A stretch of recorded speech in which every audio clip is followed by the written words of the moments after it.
સીતાજી બોલ્યા, જેને કાનૂની માટે અમૃતરૂપ આ સુંદર કથા કહી તે હે ભાઈ પ્રગટ કેમ નથી થતો? ત્યારે હનુમાનજી નજીક ચાલ્યા ગયા. તેમને જોઈને સીતાજી પીઠ ફેરવીને બેસી ગયા. તેમના મનમાં આશ્ચર્ય થયું. હનુમાનજીએ કહ્યું, હે માતા જાનકી, હું શ્રી રામચંદ્રજીનો દૂત છું. કરુણા નિધાનની સાચી શપથ લઉં છું. હે માતા, આ વીંટી હું જ લાવ્યો છું. શ્રી રામચંદ્રજીએ આપના માટે મને આ નિશાની ઓળખ આપી છે. સીતાજીએ પૂછ્યું, નર અને વાનરોનો સંગ કહો કેવી રીતે થયો? પછી હનુમાનજીએ જેવી રીતે સંગ થયો હતો તે સર્વ કથા કઈ સંભળાવી. હનુમાનજીના પ્રેમયુક્ત વચન સાંભળીને સીતાજીના મનમાં વિશ્વાસ ઉત્પન્ન થઈ ગયો. તેમણે જાણી લીધું કે આ મન, વચન અને કર્મથી કૃપાસાગર શ્રી રઘુનાથજીનો દાસ છે. ભગવાનનો સેવક જાણીને અત્યંત ગાઢ પ્રીતિ થઈ ગઈ. નેત્રોમાં પ્રેમારસોનું જળ ભરાઈ આવ્યું અને શરીર અત્યંત પુલકિત થઈ ગયું. સીતાજીએ કહ્યું, હે તાત હનુમાન, વિરહ સાગરમાં ડૂબતી જતી તમે મારા માટે વહાણ થયા.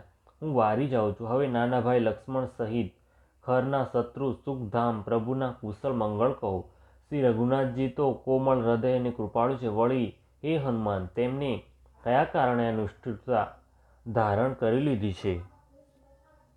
સેવકને સુખ આપવું એ એમની સ્વાભાવિક ટેવ છે. તે શ્રી રઘુનાથજી શું કદી મને યાદ કરે છે? હે તાત, શું કદી એમના કોમળ શ્યામ અંગોને જોઈને મારા નેત્રો શીતળ થશે? મુખમાંથી વચન નથી નીકળતા, નેત્રોમાં વીરના આંસુઓનું જળ ભરાઈ આવ્યું. ઘણા દુઃખ સાથે તે બોલ્યા, હા નાથ, આપે મને બિલકુલ જ ભૂલાવી દીધી. સીતાજીને વિરહથી પરમ વ્યાકુળ જોઈને હનુમાનજી કોમળ અને નમ્ર વચન બોલ્યા, હે માતા, સુંદર કૃપાના ધામ પ્રભુ ભાઈ લક્ષ્મણજી સહિત કુશળ છે, પરંતુ આપના દુઃખથી દુઃખી છે.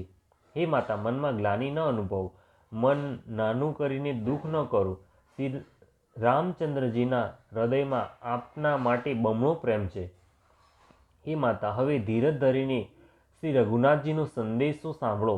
આવું કહીને હનુમાનજી પ્રેમથી ગદગદ થઈ ગયા. તેમના નેત્રોમાં પ્રેમારસોનું જળ ઉભરાઈ આવ્યું.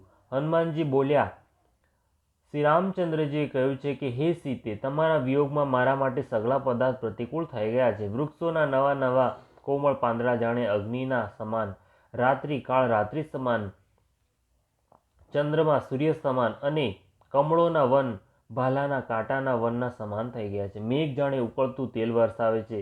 જે હિત કરનારા હતા તે જ હવે પીડા આપવા લાગ્યા છે. ત્રિવિધ, શીતળ, મંદ અને સુગંધિત વાયુ સર્પના શ્વાસ સમાન ઝેરી અને ગરમ થઈ ગયો છે. મનનું દુઃખ કરી નાખવાથી કંઈ ઓછું થઈ જાય છે, પણ કહું કોને? આ દુઃખ કોઈ જાણતું નથી. હે પ્રિય, મારા અને તારા પ્રેમનું તત્વ રહસ્ય એક મારું મન જ જાણે છે, અને તે મન સદા તારી પાસે જ રહે છે. બસ મારા પ્રેમનો સાર એટલામાં જ સમજી લો. પ્રભુનો સંદેશ સાંભળતા જાનકીજી પ્રેમમાં મગ્ન થઈ ગયા અને તેમને શરીરની શુદ્ધ ન રહી.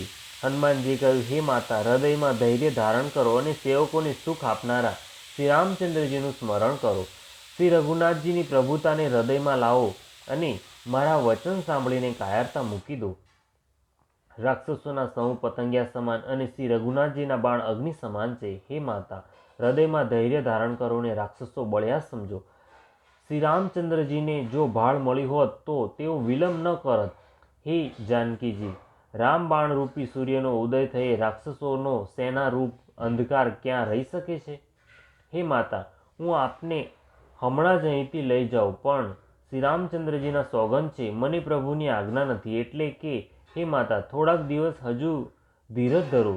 શ્રી રામચંદ્રજી વાનરો સહિત અહીંયા આવશે અને રાક્ષસોને મારીને આપને લઈ જશે. નારદ આદિ ઋષિમુનિ ત્રણેય લોકમાં એમનો યશ ગાશે. સીતાજીએ કહ્યું, હે પુત્ર, સર્વે વાનર તમારા જેવા નાના નાના હશે. રાક્ષસો તો ઘણા બળવાન યોદ્ધા છે.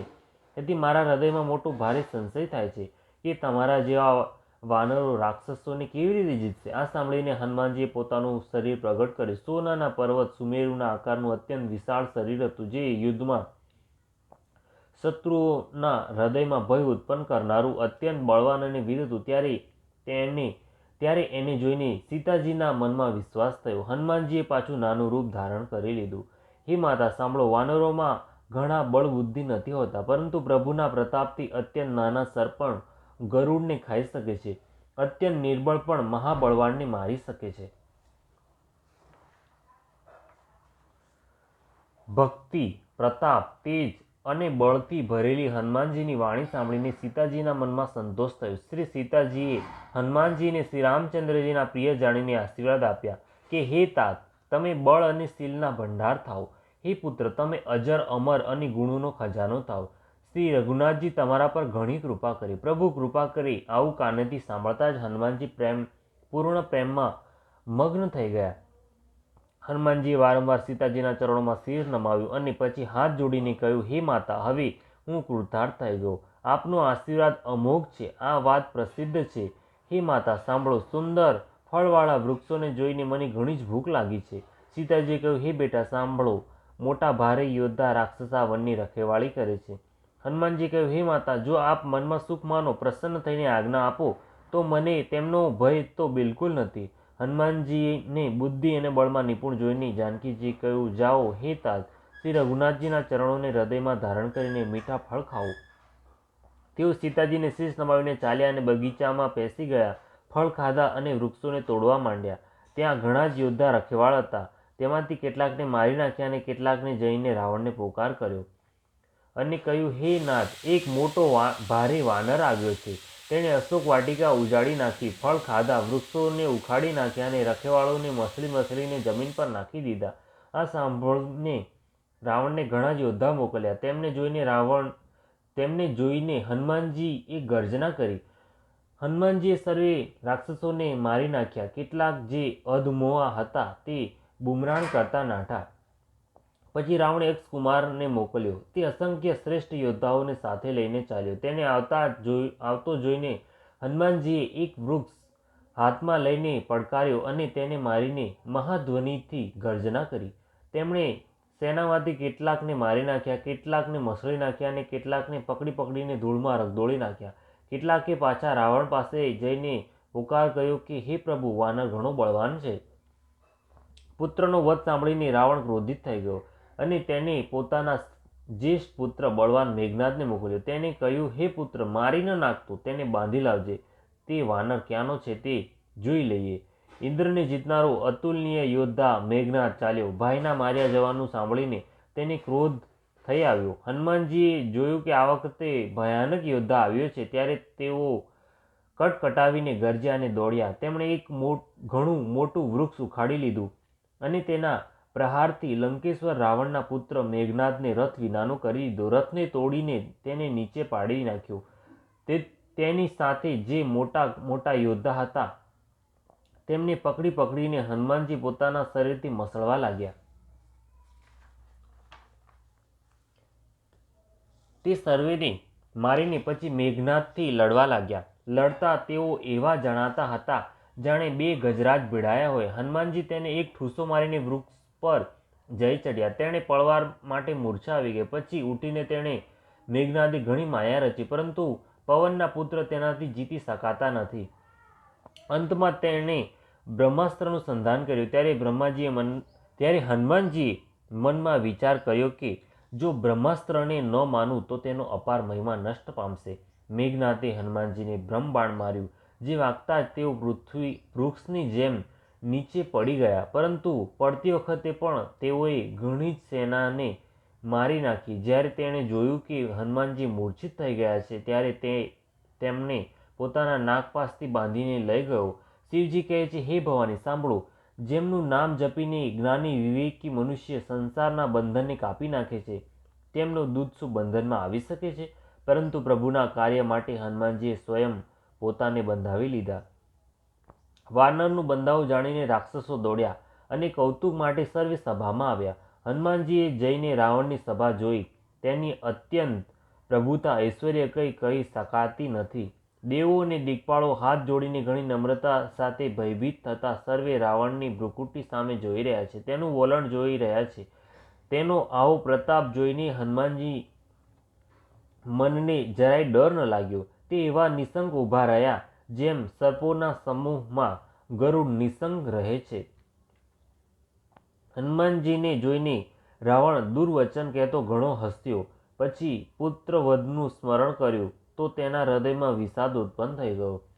લંકાપતિ રાવણે કહ્યું, અરે વાનર, તું કોણ છે? કોના બળે તે વનને ઉજાડીને નષ્ટ કરી નાખ્યું? શું તે કદી મને કાનોથી નથી સાંભળ્યો? અરે સડ, હું તને અત્યંત નિસંગ જોઈ રહ્યો છું. તે કયા અપરાધે રાક્ષસોને માર્યા? અરે મૂર્ખ, બતાવ, શું તને પ્રાણ જવાનો ભય નથી? હનુમાનજીએ કહ્યું, હે રાવણ, સાંભળો. જેમનું બળ પામીને માયા સમસ્ત બ્રહ્માંડોના સમૂહની રચના કરે છે, જેમના બળે હે દસથી બ્રહ્મા વિષ્ણુ મહેશ ક્રમશઃ સૃષ્ટિનું સર્જન, પાલન અને સંહાર કરે છે, જેમના બળથી સહસ્ત્ર મુખ ફેણવાળું શેષજી પર્વત અને વન સહિત સમસ્ત બ્રહ્માંડને શિર પર ધારણ કરે છે, હે દેવોની રક્ષાને માટે અનેક પ્રકારના દેહ ધારણ કરે છે, અને જે તમારા જેવા મૂર્ખોને દંડ આપનાર છે, જેમણે શિવજીના કઠોર ધનુષ્યને તોડી નાખ્યું અને એ સાથે જ રાજાઓના સમૂહને ગર્વનો ચૂરો કરી નાખ્યો, જેમણે ખરદૂષણ, ત્રિશિરા અને વાલીને મારી નાખ્યા, જે સર્વે સર્વ અતુલનીય બળવાન હતા, જેના લેશ માત્ર બળથી તે સમસ્ત ચરાચર જગતને જીતી લીધું, અને જેની પ્રિય પત્નીને તું ચોરીને હરી લાવ્યો છે, હું એમનો જ દૂત છું. હું તારી પ્રભુતાને ખૂબ જાણું છું. સહસ્ત્ર બાહુ સાથે તારું યુદ્ધ થયું હતું ને વાલી સાથે યુદ્ધ કરીને યશ પ્રાપ્ત કર્યો હતો. હનુમાનજીના માર્મિક વચન સાંભળીને રાવણ હસીને વાત ટાળી દીધી.